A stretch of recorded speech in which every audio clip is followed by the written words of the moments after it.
Tara na at mag-rides tayo papuntang Naga City. Ngayong Setyembre ay ipinagdiriwang ang kapistahan ng Our Lady of Peñafrancia o mas kilalang Ina ng Kabikolan sa Bicol. Ito ay isang pangunahing tumutukoy isa sa mga pinakamalaki at pinakamahalagang pagdiriwang ng Marian sa Pilipinas na ginaganap sa Naga City, Camarines Sur. Libo-libong deboto, peregrino at mga turista ang dumadagsa sa Naga upang makilahok sa mga aktibidad nito. Kaya naman, samahan nyo kami sa biyahe namin at bisitahin ang mga iilang pinasyalan namin na matatagpuan sa Naga City katulad ng Museo ni Jessie Robredo, mga simbahan, Museo ng Peñafrancia at ilang mga gamit ng mahal na ina.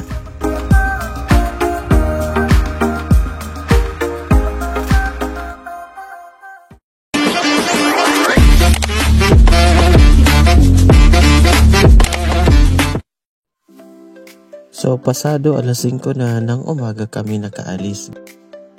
Dito na pala kami guys, dumaan sa Kamalig Bypass Road. At tingnan nyo naman ang ganda ng Mayon. Kaya naman, huminto muna kami saglit at nagpa-picture. Pansamantala muna namin iiwan si Mayon dito sa Apay. Pagkatapos namin nag-picture, ay dali-dali na kaming bumiyay kasi malayo pa ang Naga sa Legazpi City.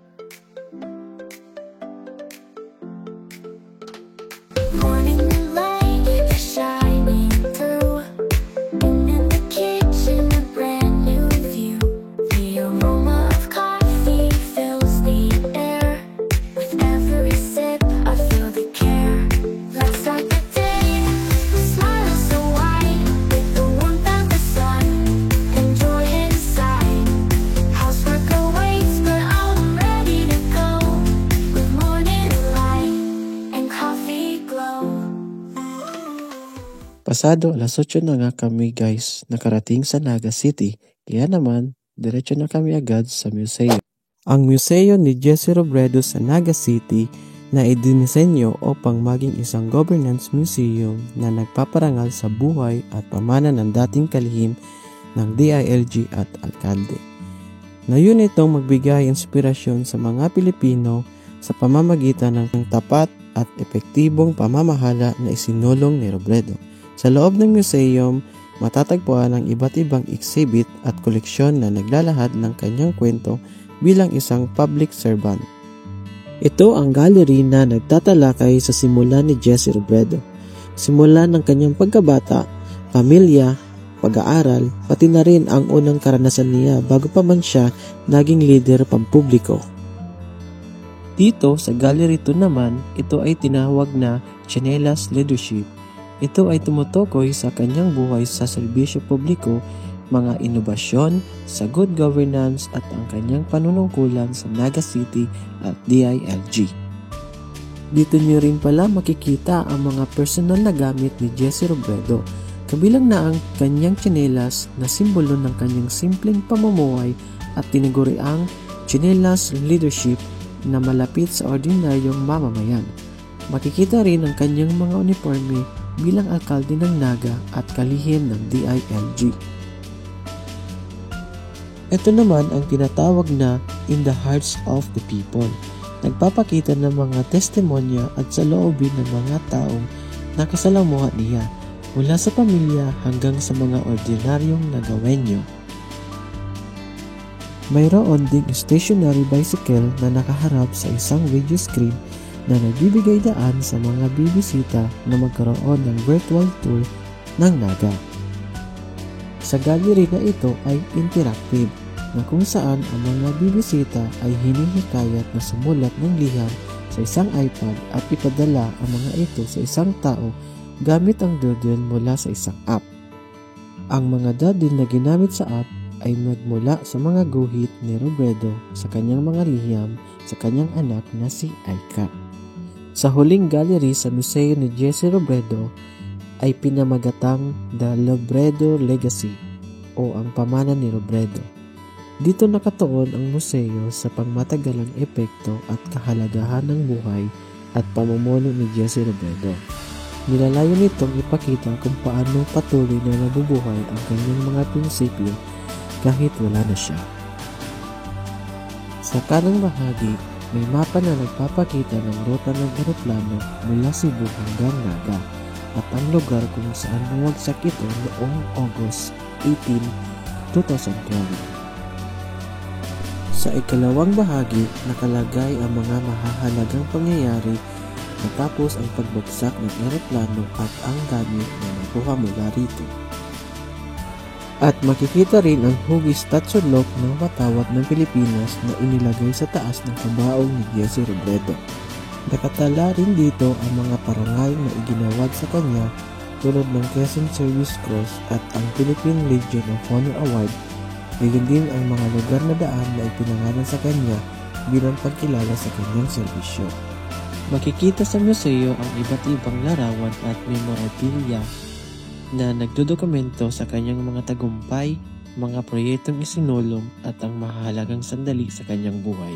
Ang museo ay idisenenyo upang maging interactive na naghihikayat sa mga bisita na makilahok at mag-isip tungkol sa mga prinsipyo ng responsableng pamamahala. Sa kabuuan, ang museo ni Jesse Robredo ay hindi lang isang simpleng papubugay, isang namayapang leader, kundi isang lugar na nagbibigay aral at inspirasyon sa mga Pilipino tungkol sa kahalagaan ng tapat na serbisyo publiko. Pagkatapos nga namin sa museo ni Jesse Robredo, ay kumain muna kami dito sa Dad's All Day Kitchen na matatagpuan sa Katmon 2 Street, Naga City. Malapit lamang ito guys sa Graceland at McDonald's Naga. Kaya naman kung naghahanap kayo ng makakainan dito sa Naga, ay subukan ninyo itong Dad's All Day Kitchen. Umorder pala kami guys ng pork sinigang at pork barbecue.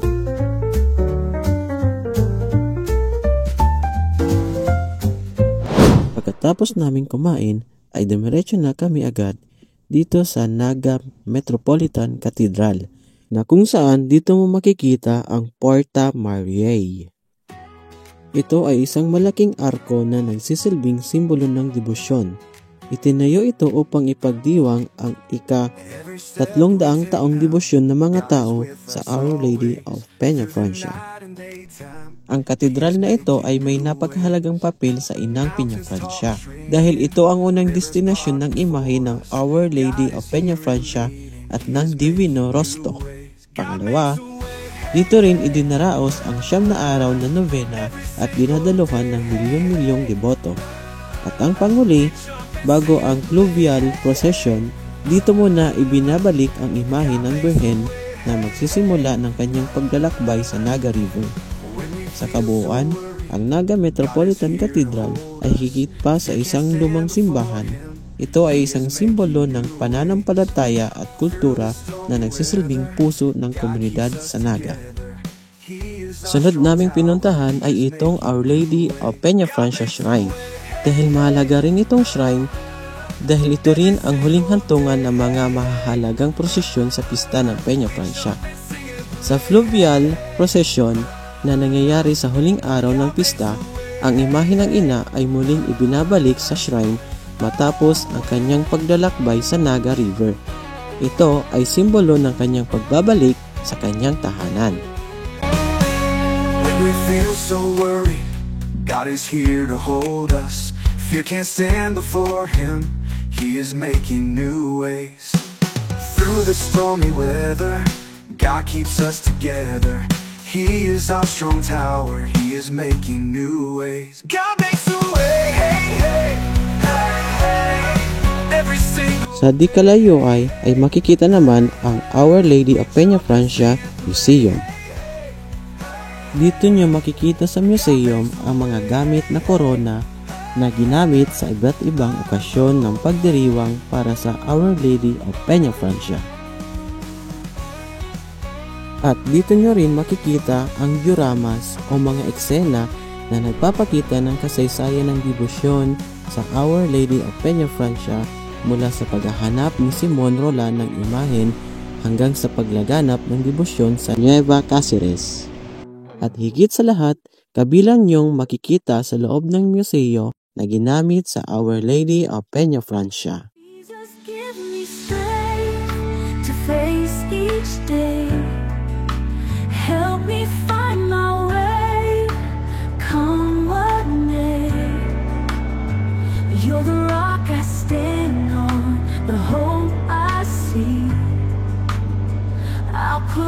trust in you eternally.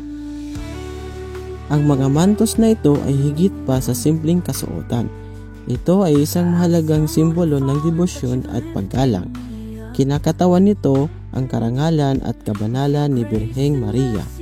Ang mga mantos ay kadalasang gawa sa mamahaling tela, pino ang pagkaborda at minsan ay may palamuting ginto, pilak at mamahaling bato. Ang ganda at pagkakayari ng mga ito ay sumasalamin sa tindi ng pagmamahal at pag-aalalay ng mga deboto kay Ina. Bahagi ng matagal ng tradisyon, ang mga mantos ay madalas na iniaalay ng mga pamilya o individual bilang pasasalamat sa mga milagro o biyaya na kanilang natanggap. Ang pag-aalay ng mantos ay isang personal na panata o panata na nagpapakita ng kanilang malalim na pananampalataya. Sa bawat kasuotan ay may kwentong pasasalamat at pagmamahal. At ang huli ninyong makikita dito sa Our Lady of Peñafrancia Museum ay ang pagoda ni Ina. Ito ay tumutukoy sa balsa o barge na ginagamit sa fluvial procession ng Peñafrancia Festival sa Naga City. Ang isa sa mga highlight ng festival ay ang fluvial procession, kung saan dinadala ang imahe ng Nuestra Señora de Peñafrancia sa isang balsa o pagoda sa kahabaan ng Naga River. Ang balsa na ito ay tinatawag na pagoda. Napakaswerte namin kasi pinayagan kami na makatungtong sa pagoda ni Inang Peñafrancia. Kahit na ito ay inaayos pa, pakiramdam ko tuloy ay parang nakasabay na rin ako sa fluvial procession. Ang kapistahan ay hindi lamang isang relihiyosong pagdiriwang, kundi pati na rin isang pagpapakita at pagkakaisa at pagkakalinadlang ng Bicolano. Sa paglipas ng panahon, ang mga ritual at tradisyon ay patuloy na nagbabago, ngunit ang debosyon ay pananampalataya ay nanatiling matatag. Every step we take